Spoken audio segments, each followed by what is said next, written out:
Boa tarde. Hoje nós vamos fazer mais uma live sobre o crescimento e desenvolvimento das crianças e hoje nós vamos conversar com a psicóloga Denise. Denise vai estar falando sobre o papel dos pais na criação dos filhos. Nós sabemos que criar os filhos não é uma coisa instintiva, intuitiva. Nós também aprendemos durante a criação dos filhos, não é? E é importante que os pais observem algumas questões para que possam criar pessoas emocionalmente saudáveis. Exatamente, Ana. O que a gente percebe no consultório, tanto de psicologia quanto de psiquiatria, uma grande quantidade de pessoas chegando com transtornos tanto depressivos quanto de conduta, que apesar de serem situações diferentes, mas acabam tendo uma origem semelhante, que é o sentimento de desamparo e de abandono. Não que essa criança tenha sido abandonada, mas ela em algum momento durante a criação dela, ela acabou se sentindo abandonada. Então tem muito a ver com essa criação que essa criança teve, né? E isso daí, assim, se a gente para e vê nos dias de hoje, como que a nossa sociedade está, né, voltada principalmente para o sucesso profissional, o sucesso financeiro. Então a gente vê os pais muitas vezes muito empenhados no trabalho, né, em de repente realizações profissionais. Ok, mas acaba chegando um momento em que se tem até uma certa disputa entre os pais para ver quem ganha mais, quem tem uma posição mais destacada, né? E isso daí acaba levando muitas vezes à terceirização da criação dos filhos. O problema, Ana, não é você ter uma babá, você ter uma cuidadora que te auxilie nessa criação. O problema é que cada vez está sendo mais precoce. Então as mulheres muitas vezes nem se permitem ficar em casa, ficar com o bebê no período um pouquinho que antecede ao parto, logo após o parto, né, que quem é funcionário acaba tendo o privilégio aí da licença maternidade, né, mas dispor desse tempo, o quanto que é importante. Então a gente percebe que muitas vezes essa terceirização muito precoce acaba gerando essas situações, né, que depois trazem repercussões na vida adulta. Sim, a gente tem percebido muito isso nos nossos alunos, os adolescentes, né? Sim. Adultos jovens, eu vejo ali no curso de medicina, você deve perceber isso todo dia no consultório. Exato. O número de pessoas depressivas e com todo esse sentimento de desamparo só vem crescendo nos últimos anos. Sim, exatamente, um sentimento de vazio muito grande, né? E quando a gente pensa, eu quero ter um filho, a gente pensa em ter um filho, nós precisamos nos preparar, não é? E você podia falar um pouquinho desse preparo, como que é com as famílias em relação a isso? Então, Ana, o que a gente percebe é assim, que existem, quando a gente pensa, né, em preparar um ninho, né, que existem alguns casais que simplesmente estão aí, não usam nenhum método contraceptivo, de repente se descobrem grávidos e o filho se cria, né? Alguns outros casais até pensam em ter filhos, né? Mas de repente postergam porque tem que terminar de construir a casa, porque tem que terminar de pagar o carro, tem que fazer aquela viagem que só dá para fazer em casal, né? E vão cada vez mais adiando. Significa que um filho ainda não tem lugar nesse casal. E existem aqueles outros casais que de repente fazem toda uma programação, observam qual a melhor época profissional de repente poder estar planejando um filho, uma estabilidade financeira, arrumam um ambiente, um quarto que vai ser dedicado para esse filho. Então esses casais, a gente percebe que existe todo um preparo, toda uma dedicação em relação a esse filho. É claro que isso não garante que não vai dar nada errado. Sim. Alguma coisa pode, mas a chance de dar certo, ela acaba sendo muito maior. Então, quando há esse preparo do ninho, quando há um planejamento para receber uma criança, em geral as coisas vão melhor. Exatamente, exatamente. Inclusive a gente percebe na disposição dos casais no pré-natal, né, em fazer um pré-natal adequado, de participar de um curso como esse que a gente acaba fornecendo, né, curso para gestantes. Então a participação do casal nisso demonstra todo esse empenho para que tenham um bom recurso emocional para receber essa criança. Sim, que daí provavelmente vai ter também mais cuidados, né? Sim, sim. E nós sabemos que criar filho não é uma tarefa fácil, né? e que às vezes a gente não se deixa levar por nossas experiências anteriores, a maneira como eu fui criada, como meu pai e minha mãe faziam assim, né? Como é que isso interfere na criação dos filhos? Então, o que a gente percebe é que muitas vezes não, quando vem um filho, né, quando um casal recebe um filho, aquela pessoa ela vivencia as suas experiências passadas, né? Então, assim, a maneira como ele foi criado, a maneira como ele foi educado pela mãe, a maneira como ele foi acolhido, o lugar que aquela criança tinha naquela casa, se a mãe permitia que o pai participasse da educação, se era um casal afetuoso com o filho. Então, tudo isso acaba repercutindo para depois, na hora que vai criar o próprio filho. Então, essas lembranças, e muitas vezes até inconscientes, né? Muitas vezes você acaba reproduzindo algumas situações sem perceber, né? Porque realmente é o modelo que você acabou tendo para criar. Porque não vem com manual, né? Então a gente vai buscar onde? Às vezes a gente acaba buscando nas experiências anteriores. Isso, e é interessante porque muitas vezes a gente até escuta algumas pessoas criticarem, né, a maneira como foram criados. Minha mãe me criou assim, eu não vou criar meus filhos assim. E tá lá fazendo exatamente igual, né? Então realmente é muito interessante isso. E assim, algumas vezes com a chegada das crianças, dos filhos, os casais também começam a passar por dificuldades de relacionamento. Agora tem uma terceira pessoa ali dentro da casa, do relacionamento. Por que isso acontece? Então, quando o casal está bem estruturado emocionalmente, ele consegue assimilar a chegada desse terceiro. Então, quando a paixão já deu lugar ao amor, quando o casal consegue realmente ter esse desejo, né, de aumentar a família, enfim. Agora, muitas vezes, a pessoa pode ter tido necessidades emocionais. E aí, quando ela revive isso na presença do filho, ela não dá conta. Então, é muito comum a gente ver uma situação onde o marido fica com ciúme da atenção que a mulher está dando para o filho. E, infelizmente, chegam até algumas situações onde o marido acaba tendo uma relação extraconjugal em retaliação a esse sentimento de abandono, de rejeição. Ele não consegue lidar com a inclusão desse filho nessa relação. Então, assim, é importante poder observar isso, inclusive buscar ajuda. O que está acontecendo? Então, a partir do momento em que se é algo planejado, essas situações elas já vão aparecer. Então, é importante, sabe, estar atento a esses sentimentos. Às vezes até mesmo assim, eu não quero que minha esposa engravide, porque ela vai perder esse corpo bonito. Mas não é o corpo que ela vai perder. Ele vai perder, na verdade, um espaço momentâneo ali. E é isso que acaba dando medo. E o mais importante é reconhecer e procurar ajuda a tempo. Sim, não é? com certeza. Para não desestruturar o casamento. Muitas vezes os casamentos são desfeitos por conta desses problemas de relacionamento. Sim, sim, com certeza. Não dão conta, né? Porque quando chega um filho, querendo ou não, rompe aquela harmonia que existia, né? Para se estabelecer uma outra dinâmica, uma outra rotina.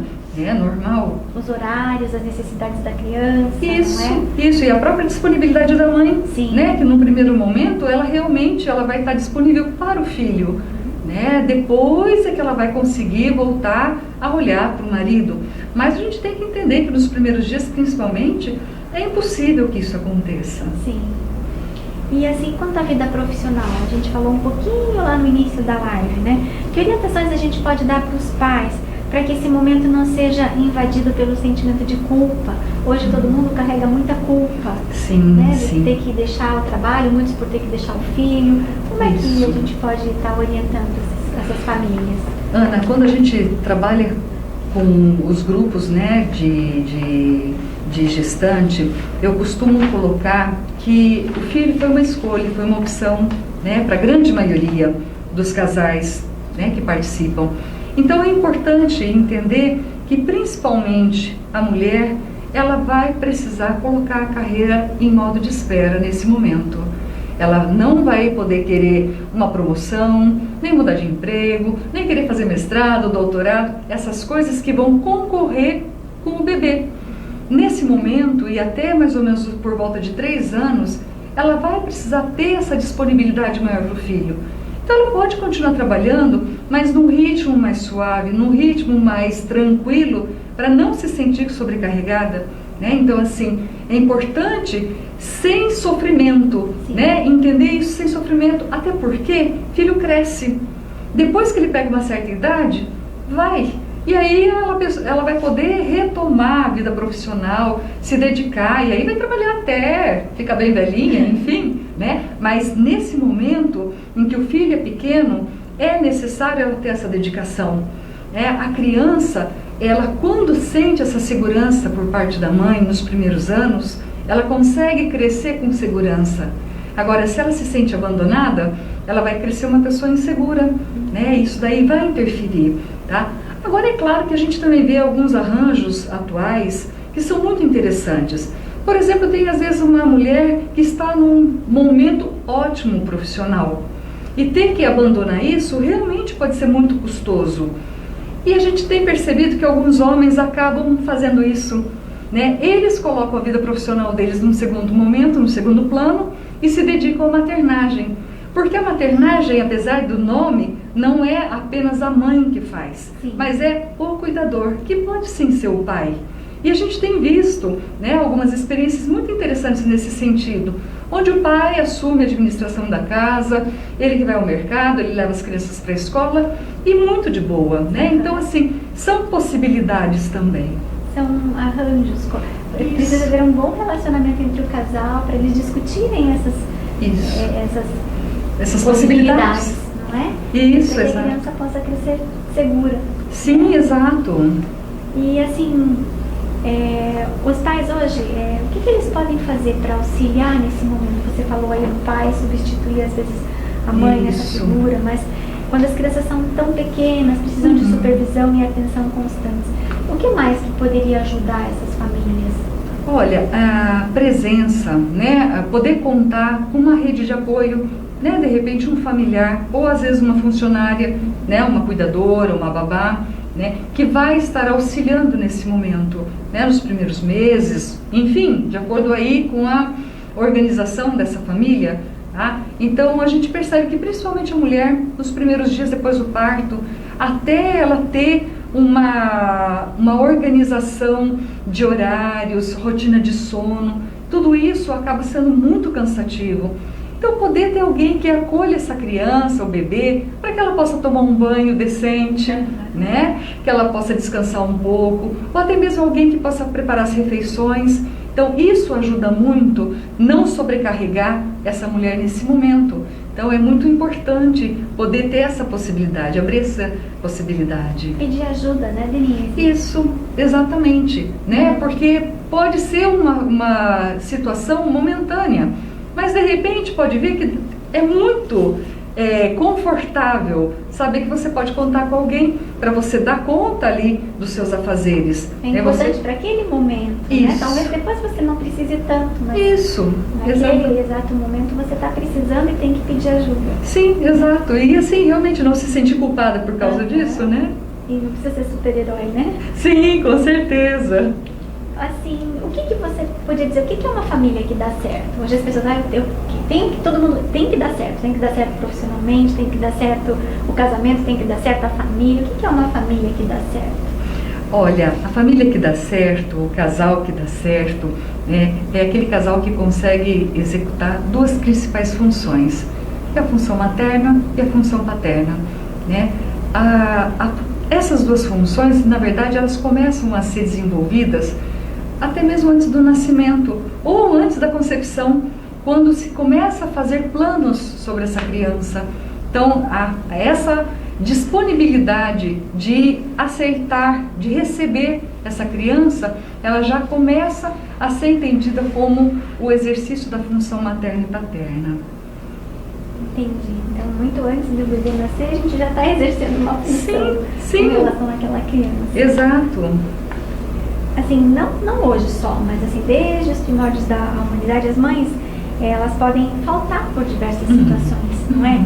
Às vezes, uma morte, um parto, ou até mesmo por abandono, né? Nessas situações, como é que a gente vai definir a função materna? Você falou um pouquinho, mas quem mais poderia exercer essa função? Eu acho que é importante ter claro que a função materna, apesar desse nome, Ela significa uma pessoa que vai ter uma disponibilidade física e emocional para acolher essa criança nas necessidades de recém-nascido. Entendi. Pode ser a mãe, assim como pode ser a avó, né? No caso de uma perda, pode ser a avó, pode ser uma cuidadora, pode ser o próprio pai. O mais importante nessa situação é a constância. O bebê precisa ser cuidado sempre pela mesma pessoa, porque é aquele reconhecimento daquela fisionomia que vai dar segurança para essa criança. Então, não precisa necessariamente ser a mãe biológica, Sim. tá? Mas qualquer pessoa que possa estar desempenhando esse papel. Entendi. É importante que ele tenha um cuidado constante pela mesma pessoa. Exatamente. Para criar vínculo, né? Exato, exatamente. Inclusive, assim, tem algumas pesquisas, alguns trabalhos feitos por crianças que às vezes são criadas em orfanato, onde existe uma rotatividade muito grande de cuidadores, as repercussões que isso acabam acontecendo, né? Às vezes tem vários estudos, não é? Sobre Isso. crianças. Hoje em dia a gente tem poucos orfanatos, mas Sim. em pós-guerra, Isso. o que acontecia com aquelas crianças que eram deixadas ali, Uhum. porque era muita criança, não tinha alguém que pudesse desempenhar essa função. Exato, dependia da boa vontade, Sim. né, dos outros. Então, essa rotatividade de cuidador, né, acaba gerando esse sentimento de insegurança, né, como eu falei, de desamparo, né, de abandono, tá? Então, a importância de ter esse cuidador constante, principalmente assim, nos primeiros meses. Depois de uma certa idade, não há tanto problema em relação a isso, mas principalmente nos primeiros meses, tá? E aí, né, com 6 meses, com toda tranquilidade, tá? É importante essa constância do cuidador. E assim, mas vamos considerar que seja a mãe, né? Esse cuidado, ele é instintivo? Como que é essa função? Como é que a gente estabelece essa função? Ela é instintiva? Olha, o que a gente observa é que a mulher, quando ela está já nas últimas semanas de gestação, ela entra num processo regressivo emocionalmente. Ela regride, tanto que ela fica mais chorosa, fica mais sensível, dorme mais. Isso tudo é para conseguir criar um clima emocional para poder acolher a criança depois do nascimento. Então, ela entra num estado que a gente chama de fusional. Ela se funde com essa criança e é necessário que isso aconteça para que ela consiga ter a empatia, ter a capacidade de entender as necessidades dessa criança. Então, esse momento, né, ela vai repercutir na saúde, tanto física quanto emocional da criança. Essa capacidade da mãe entrar e sair desse estado, né, de simbiose, vamos dizer assim.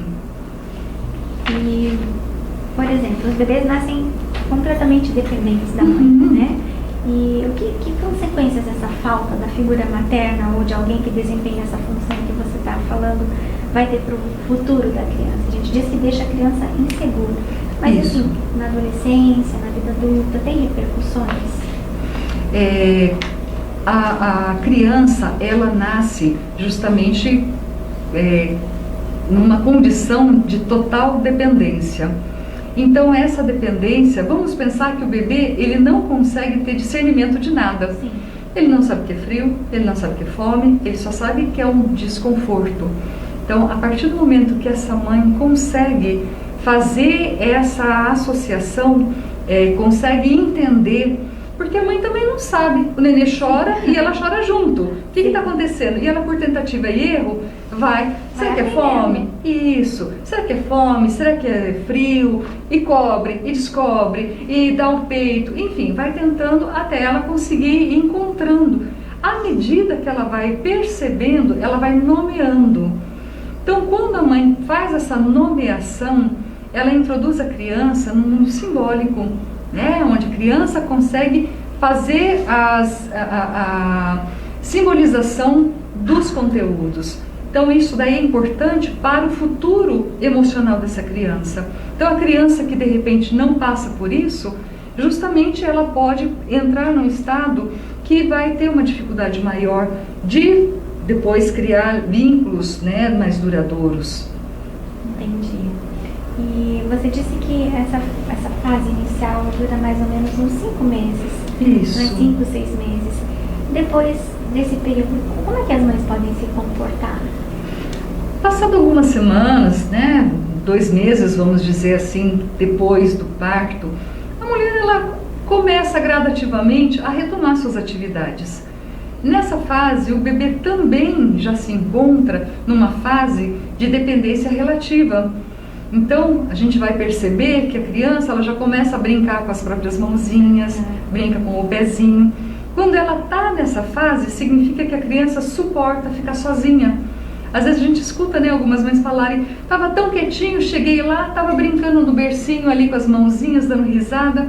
Então a criança ela vai evoluindo de fase e ela consegue suportar ficar sozinha, momentaneamente sozinha. Então assim, a mãe consegue ir ali preparar uma refeição com a criança no carrinho, ela consegue ter outras atividades, ela consegue se desligando gradativamente. E à medida que a criança vai passando por isso, ela também vai desenvolvendo, ela vai percebendo que, de acordo com a necessidade dela, ela vai emitir algum sinal para essa mãe. E é importante a mãe entender que ela precisa disso para ela se apropriar das próprias sensações. Existem algumas mães que são muito ansiosas, que elas antecipam. Isso, né? Ah, deu 3 horas, hora de mamar. A criança nem, às vezes está dormindo, vai lá, acorda, não, está na hora de mamar, né? Então, ou não permite que a criança realmente possa demonstrar o que ela está precisando, o que ela está querendo. Então, isso não é uma coisa bacana para a criança, para o desenvolvimento da criança. Então a gente entende que o bebê pode deixar de ser atendido de imediato, não precisa ter essa pressa de antecipar as necessidades do bebê, né? A gente pode deixar o neném chorar um pouquinho. Isso, pode. Não vai frustrar o bebê, Denise? Vai frustrar, precisa frustrar. Justamente quando o bebê passa por essa frustração, veja, como que a gente vai proceder? No primeiro momento, você vai deixar alguns minutos. Você não vai deixar o neném chorando horas. Sim. Deixa alguns minutinhos, né? Depois vai estendendo, você vai conversando. A mamãe está aqui, a mamãe está preparando o banho, né? Ou estou preparando a mamadeira, enfim. Você vai conversando com a criança, ela sabe que ela está com você por perto. Isso, tá? Mas ela não está sendo satisfeita de imediato. Isso vai auxiliando a criança a aguentar, a suportar a espera. E isso é muito importante depois na vida adulta, quando a gente precisa suportar frustrações, quando a gente precisa aceitar que nem tudo vai ser do jeito que a gente quer, na hora que a gente quer, exatamente. Então percebe que isso é algo aprendido lá de bebezinho, né? Então esse exercício, a mãe suficientemente boa, é essa que frustra o filho, que permite que o filho passe por essas situações sem se abalar, sem ela entrar em desespero porque o bebê está chorando. Sim. Ela consegue entender que ele está chorando, mas logo ele vai ser satisfeito dentro da necessidade dele, que não é nada vital. Que está tudo bem. Que está tudo bem, exato. Se vocês tiverem perguntas, eu estou conversando com a Denise, só eu estou fazendo pergunta hoje, né? Mas se vocês quiserem perguntar, vocês podem ir mandando perguntas pelo Face que a gente vai respondendo, né, Denise? Então, assim, o que a gente pode considerar uma mãe ideal? Uma mãe que desempenha a sua função de forma mais completa. O que é uma mãe ideal? São 3 aspectos que a gente percebe nessa maternagem e que são importantes, né, para o desenvolvimento do bebê e também para o desenvolvimento da mãe, do sentimento de mãe. O primeiro é o suporte, tá? Suporte no sentido de suportar, de dar suporte, dar colo, né? Então a maneira como essa mãe dá colo, isso não é só no sentido literal da palavra, mas também simbólico, né? A maneira como essa mãe acolhe, aquece, amamenta, acaricia, tudo isso vai dando uma sensação de segurança para a criança. A criança vai se sentindo segura no ambiente que ela está e ela vai crescer se sentindo segura. É aquela situação de daqui uns dias, quando ele está brincando, a mãe às vezes está ali fazendo alguma atividade, a criança larga o que está fazendo, vai lá, abraça a mãe e daí volta. Ela só queria saber se a mãe estava ali, né? Ela não precisava de mais nada. tá? E às vezes só o fato de você abaixar, pegá-la no colo, né? E aí tá tudo bem. Então, essa função do suporte. O outro ponto importante é a questão do manuseio. A mãe, quando vai banhar a criança, quando vai trocar a criança, é muito importante tocar a criança, massagear, fazer carinho. Tudo isso, essa sensação tátil, vai dando para a criança a noção do tamanho dela, né? Ela vai entendendo qual o espaço que ela ocupa no mundo. Então é muito importante esse contato, não simplesmente ir lá trocar de maneira mecânica, né? Parece que tem medo que o nenê vai quebrar. Sim. Tá? Então assim, tocar de fato, fazer carinho, fazer gracinha, tudo isso acaba sendo uma coisa muito importante para essa diferenciação da criança, né? E um outro aspecto que também é muito importante, que seria a apresentação de outros objetos. Quando a mãe permite que a tia pegue no colo, que a avó pegue no colo, ela vai dando a entender para essa criança que o mundo não se restringe somente a ela, mãe e bebê. Que existem outras pessoas, que ela é substituível nesse sentido e que ela vai estar amparada igual, ela vai estar sendo cuidada igual. Então, esse sentimento, esses três aspectos, eles são fundamentais dentro da função materna. É tão importante tudo isso que você está falando. Eu vejo assim, pela experiência de consultório de puericultura, né? Eu faço pouca puericultura, mas como a gente precisa explicar isso para as pessoas. Às vezes é um cuidado tão mecânico para a criança, não é? Sim. Amamenta, bota para voltar, bota para dormir, não conversa com a criança, não toca a criança de uma forma carinhosa, não olha para ela. Sim. Tudo isso é tão importante para o desenvolvimento das crianças. Pois é, e se a gente vê, são coisas tão simples, né? Não precisa de muito tempo, não precisa de curso para isso. Até quando você falou se é algo instintivo, sim, o afeto é instintivo, né? Mas o que a gente percebe é muitas vezes uma dificuldade de algumas mulheres de colocar isso em prática. É como se não pudesse, que tivesse que ser ali, executar a função e pronto. Eu penso assim, parece uma exigência, uma cobrança, como se a gente estivesse executando um trabalho assim, tão mecânico, será que anota lá quanto fez xixi, fez cocô, Sim. quantos ml mamou, será que está mamando o suficiente? É tudo muito mecanizado, sabe? Isso. Eu sempre digo assim, levar esse momento, esses primeiros meses, de uma forma mais leve, não é? As coisas acontecem naturalmente. Isso. Não precisa de tanta rigidez, tanta... Exato. Fica mais leve para a mãe, fica mais leve para a criança. Uma vez eu ouvi falar no sentido de que a mãe é muito ansiosa, por isso que o filho é ansioso também. Tá, mas não é porque foi passado geneticamente, mas é pela forma de lidar com a criança, né, que deixa a criança também ansiosa. Sim. Isso é uma coisa muito visível, né? Aquela mãe que é muito tensa. É o bebê que chora mais, que fica mais agitado, assim. Exato, exatamente. Eu sempre digo no consultório, os bebês choram, tá aqui pra mim, eu pego o bebê, acalmo um pouquinho. Sim. Então, tá tudo bem, só tá chorando, mas tá tudo bem. Exatamente, né? né? Levar mais leve Isso. a vida, o dia a dia. Exato. Então, quanto tempo duram essas fases que você está falando? Você falou de apresentação de objetos, esses cuidados. Quando, pode dizer que a mãe diz assim, eu cumpri o meu papel de mãe, eu fiz tudo que eu tinha que fazer para o meu filho. Quando é que dura esse tempo de maternagem, esse cuidado? Ana, se a gente pensar, né, que a conclusão do desenvolvimento fisiológico, emocional, intelectual vai até por volta de 21 anos, né, mais ou menos por aí. É claro que as necessidades dos filhos ela vai mudando à medida que eles vão crescendo e infelizmente tem muitos pais que principalmente quando o filho entra na adolescência e está assim no meio da adolescência, 14, 15 anos, acho que não precisa mais ensinar mais nada, tá? E se engana, né? O filho continua precisando de atenção, de cuidado, de limites, né? Então até mais ou menos a entrada da vida adulta. Mas quando a gente para e pensa, né, eu ainda tenho a minha mãe, está com 89 anos, que coisa boa. Precisa, né? Sim, que coisa boa que é colo de mãe, né? Você poder receber uma palavra, você poder em algum momento pedir um conselho, né? Então, o papel de mãe realmente ele não acaba, né? É claro que essas funções que são mais, digamos assim, com uma exigência maior, realmente são os primeiros anos de vida.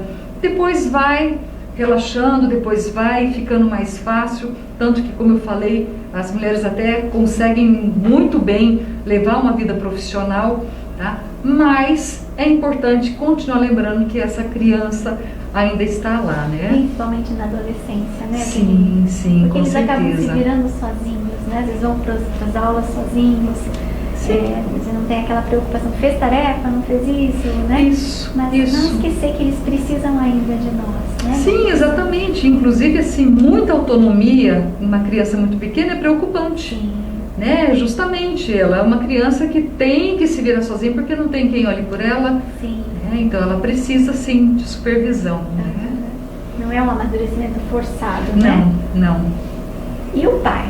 Qual é a função dos pais na criação dos filhos? Olha, existem algumas funções que elas são bem marcantes, tá? E uma das primeiras que a gente considera é justamente criar um ambiente para que a mãe possa cuidar do filho. Então, ela precisa se sentir amparada, ela precisa se sentir segura, ela precisa se sentir provida. E é o pai que vai fazer isso. Então, ele vai criar um ambiente acolhedor para que a mãe possa se dedicar ao filho. Né? E é claro também que existem pais, principalmente hoje, a gente vê muito isso no curso, né? Que tem até uma disposição para também estar trocando fralda, dando banho, dando mamadeira. O problema é que algumas mães não aceitam, né? Algumas mães têm uma dificuldade muito grande de aceitar essa intervenção do pai. Então, mas assim, é importante que ele possa participar também, né, desse momento, sabe? Desses cuidados, até para dividir também um pouquinho as tarefas, né, as funções. Deixar o pai participar. Sim, né? Sim, com certeza. E assim, eu vou continuar nesse assunto de deixar os pais participarem, mas a Cristina Teles tem uma pergunta. Com quantos meses é o ideal que a mãe retorne ao trabalho? Então, normalmente, né, quando a gente pensa o porquê que foi criado a licença maternidade, né, por volta de 6 meses, considerando 1 mês antes e os 5 meses depois do parto, é justamente em função desses momentos que a gente viu. Né? Então, a criança, até os 5 meses, ela está numa fase de uma dependência maior. Depois ela começa a ter uma dependência relativa e aí realmente o fato da mãe poder sair para trabalhar já não vai ser mais tão angustiante para essa criança, né? Ela vai suportar ficar algum tempo longe dessa mãe. E até é interessante essa pergunta, porque algumas mães inclusive precisam viajar a serviço. E como que fica essa questão, tá? A gente percebe que para que a mãe possa se ausentar, novamente, é a importância de se ter um cuidador fixo, um cuidador constante. A criança, ela vai sentir falta da mãe, né? Se a mãe passa o dia fora, já sente, ainda mais se passar 2, 3 dias fora. Então a mãe vai ter que entender que quando ela retornar de viagem, ou se por um motivo de hospitalização, né, que é uma situação também que pode ter esse afastamento, a criança ela vai regredir, ela vai ficar mais chorosa, ela vai ficar mais... ela vai solicitar muito mais dessa mãe.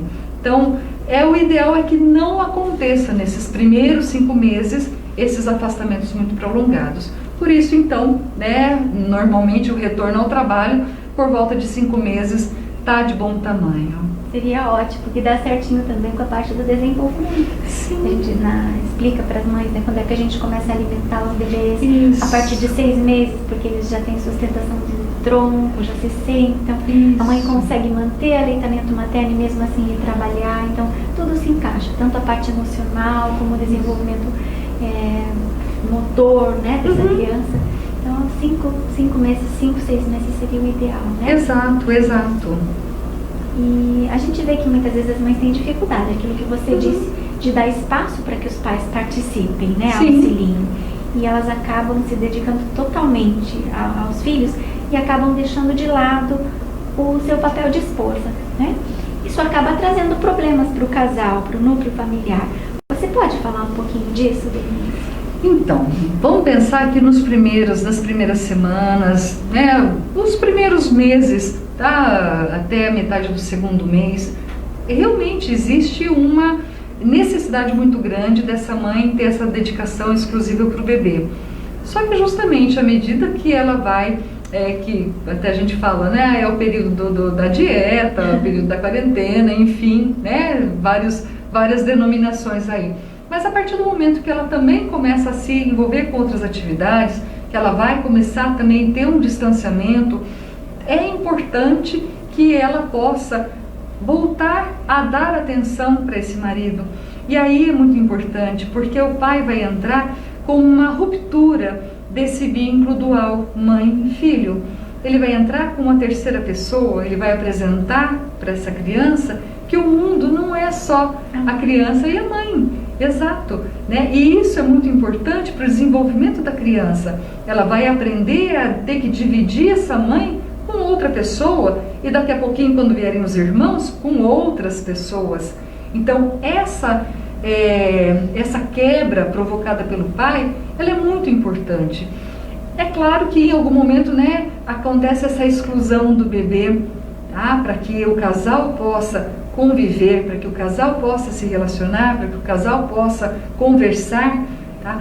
Mas também é importante, em algum momento, quando o pai também pode, por exemplo, fazer um programa com o filho e a mãe fica em casa, tá? Ou a mãe sair com a filha e o pai fica. Então, quer dizer, esses movimentos, eles são muito saudáveis para a rotina familiar, né? Para você poder trabalhar justamente essa inclusão ou exclusão, né? Essa troca de companhia, vamos dizer assim. Então isso acaba sendo muito importante. E nesse momento também, o pai, ele também acaba entrando justamente naquela situação onde a criança, aprendendo a dividir, ela também aprende a se colocar no lugar do outro, ela começa a desenvolver a possibilidade da empatia, ela sai daquela posição narcisista, onde a majestade é o bebê, né, onde tudo em volta dela, para de repente poder também compartilhar com outras pessoas que estão em volta. Isso é muito saudável. Sim, muito importante até para a vida profissional futura. A gente explica tanto isso para os alunos, que o médico precisa ter empatia acima de tudo. Sim. E se ele não sabe, né, respeitar, se colocar no lugar do outro, sim, já começa aí. Exatamente. E até mesmo essa questão, às vezes a gente vê que algumas mães, elas têm uma resistência muito grande com isso, né? Até no sentido de tirar muitas vezes o pai da cama para o filho dormir na cama com ela, né? O bebê, o filho pequeno, tá? Isso não pode acontecer. Então não tem problema nenhum, né? O casal tá ali, sabe? O filho vem, fica um pouco, tem aquele momento de descontração, vamos brincar um pouco, vamos assistir um filminho, alguma coisa, ok. Mas na hora de dormir, a criança vai para a cama dela, para o bercinho, que seja, né? E o casal fica na cama. Então, isso é muito importante também para preservar justamente o vínculo do casal, né? Para que possa continuar existindo um casal além da família. Isso é muito importante. E outra função do pai é ser aquele a quem é dirigida a agressividade do filho, não é? Isso. Além de provedor. Como que funciona isso? Porque às vezes as pessoas pensam, menino, menina, algumas coisas diferentes. Mas existem algumas características, que o pai precisa passar para a criança, é a figura paterna. Isso. Você pode me explicar para a gente? Então, veja só, o pai justamente quando ele acolhe essa agressividade do filho, porque veja só, o filho, ele fica com raiva dos pais, porque a gente põe limite, a gente fala não, a gente não deixa, isso gera muita raiva nos filhos. Mas é muito complicado para o filho direcionar essa raiva para a mãe, porque a mãe, geralmente, toda boazinha, né? Então, é necessário que o pai suporte essa agressividade. E o pai suporta, o pai aguenta, né? E ele chega e fala, aqui na minha casa é assim que funciona. né? Você pode ficar com raiva, tá bravinho, vai pro seu quarto até a raiva passar. Não é assim? Isso daí é muito importante para que a criança, para que o filho aprenda a lidar com a questão da autoridade. O pai que não impõe essa autoridade para o filho, passa uma imagem de que o filho pode tudo, que o filho não tem regras, não tem limites. Então, como é que depois na escola essa criança vai respeitar o professor se não respeita os pais? Como que vai respeitar, como é que vai conseguir parar num serviço se ele não consegue respeitar o patrão?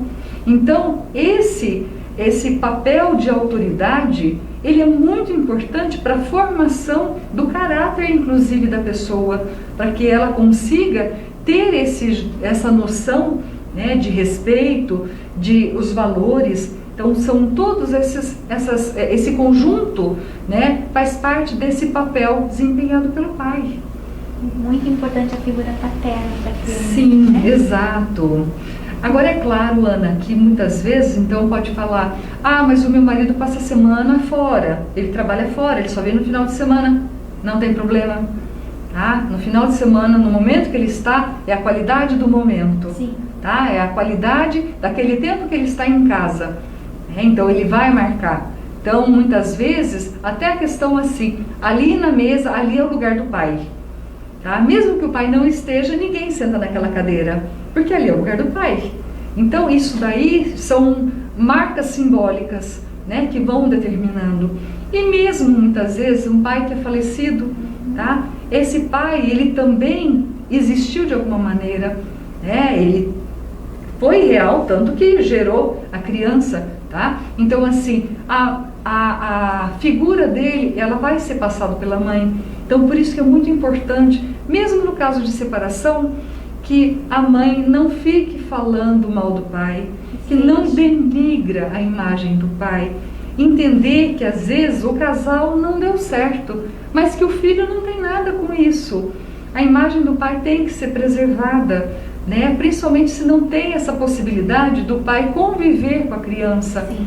Então, assim, pode ter raiva do ex-marido? Ok, você está no seu direito, mas você não tem o direito de falar mal dele para a criança, de criar alguma situação onde a criança pegue birra ou pegue medo, né, dessa pessoa, justamente por conta de um sentimento seu. Ela perde esse referencial tão Exato. importante para a formação, né? Exatamente. Então isso é muito importante, né, se preservar. Esse cuidado, né? Sim. Então, a gente está quase... Já passamos 3 minutos, Denise, mas eu quero te perguntar mais uma coisa. Então, a gente já viu que criar não é uma tarefa fácil, né? Requer uma série de habilidades. Muitas vezes a gente se sente muito inseguro, muito despreparado. Hoje é muito comum as mães expressarem esses sentimentos, eu vejo no consultório, né? Sim. Como a gente pode lidar com esse sentimento? Então, Ana, veja só. Como você falou no início da nossa conversa, né, filho não vem com manual de instrução. Seria tão mais fácil. Nossa, mas cada filho tem uma personalidade. Cada filho, ele vem num momento de vida da gente diferente e nós vamos lidar com isso de maneira diferente. Então, o importante é que os pais realmente tenham essa dedicação de poder entender cada fase que o filho passa. De repente, uma atitude que você tem com o teu filho num determinado momento, ali na frente ele já não vai ser produtivo. Então, você precisa tentar de outra maneira, você precisa experimentar novas formas, você tem que conversar com outras pessoas, de repente, para encontrar alternativas. Então, para você conseguir passar por esse processo, realmente é necessário ter muita dedicação e querer, né? Principalmente ter essa boa vontade de poder se dedicar ao filho, que isso daí é o maior tesouro que a gente pode ter, né? Realmente é você poder chegar, os filhos na idade adulta, bem encaminhados, sadios, com responsabilidade. Essa é a melhor recompensa que se pode ter. Pessoas boas, né? Isso que a gente quer dos nossos filhos. Sim, com certeza. Então, foi excelente, Denise. Ai, que bom. Tem 2 perguntas. Nós chegamos no fim da nossa live, mas ali a Mara está perguntando: qual a melhor maneira de educar o filho? Deixar de castigo, tirar algo que ele não gosta, sempre falarmos e cumprirmos, né, os combinados? Tá. É assim, cada criança, na verdade, ela acaba tendo algo que mais surte efeito. Sim. Então, às vezes, com um filho você põe de castigo, com outro isso não resolve, com outro você tem que tirar aquilo que gosta. E tem o terceiro que se você não der uma palmadinha na perninha, também não funciona. Também não funciona. Então, realmente, é importante você poder ver o que funciona mais. E claro, também depende muito da idade da criança, né? Aí ela não colocou, mas a idade também vai dizer muito pra gente quais os tipos, né, de limites, de que maneira que a gente vai estar impondo esse limite. Ela colocou ali, Denise, criança de 2 anos, entende quando chamamos a atenção? Quando explicamos que está fazendo algo errado, a criança de 2 anos entende? Ela entende o não. Sim. Ela pode não entender exatamente as consequências daquele não. Só que é importante nós falarmos, porque isso ela vai gradativamente tendo uma compreensão. Internalizando. Né? Exatamente. Então, no primeiro momento, você fica com a sensação de que você está falando com a porta, né? Mas depois, gradativamente, então, é não. O não ela entende perfeitamente, que é um limite, é um delimitador, tá? Não por isso, por aquilo. Tá? É claro que a criança de 2 anos ela não tem condição sim de ter essa compreensão. Quando é mais novinho, não. Mas com 2 anos ela já consegue ter essa compreensão sim. Não quer dizer que ela vai obedecer de pronto. Sim. Né? Porque ela está numa fase, 2 anos é uma fase... De experimentar, de testar. Isso, né? Exatamente, desafiadora. desafiadora. Ela vai de novo. Isso, é desafiador, né? Mas a gente tem que estar ali atento. Isso também faz parte do desenvolvimento, né? Sim. Criança muito... apática, submissa, também tem alguma coisa de errado. Sim, exatamente, exatamente. Eu sempre falo, né, dos 8 meses aos 2 anos, é uma fase realmente mais turbulenta, né? Exato. Mais passa. Sim, com certeza. Gente, muito obrigada. Nós falamos 47 minutos. Ai, mas estava muito gostoso, estava então, tranquilo. Se vocês tiverem outras dúvidas ou quiserem sugerir alguns assuntos, nós estamos terminando o mês e terminando as lives que a gente tinha programado de desenvolvimento infantil, sobre educação de filhos, né? Semana que vem a gente vai fazer uma live sobre o Covid. Ah, que bacana. Né? A gente tem alguns pacientes que passaram por isso e que têm apresentado alguns sintomas, mesmo depois do término da doença. Sim. Então a gente vai fazer uma live especial sobre os sintomas pós-Covid, os cuidados com essas pessoas. Isso, então, eu queria claro. convidar vocês para participarem. Mas se tiverem também outras sugestões, a gente pode estar programando para lives futuras, né, Denise? Isso, com certeza. Foi excelente. Que Gostei bom. muito. Ótimo.